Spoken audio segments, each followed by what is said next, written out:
Generally, no. It's not that your child is not going to do what you want them to do, or is dishonest, or is going to change the plan, although we see that occasionally. It's more that things can happen to derail that informal plan. We have some people who come in and say, I have my oldest son joint on all of my bank accounts, so the oldest son is going to get everything, and mom assumes that he's going to split it up with his siblings after mom passes. And he may.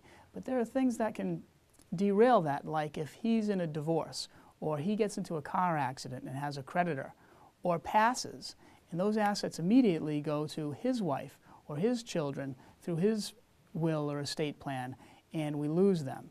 And that's not a place that mom intended them to go. One example is in the context of special needs. We see families a lot of times who will say, I have a special needs child, I don't want to leave assets to him or her directly. It may knock them off their needs-based benefits. So I'm going to leave them to oldest son or daughter, or the good child, and he or she will take care of my special needs child.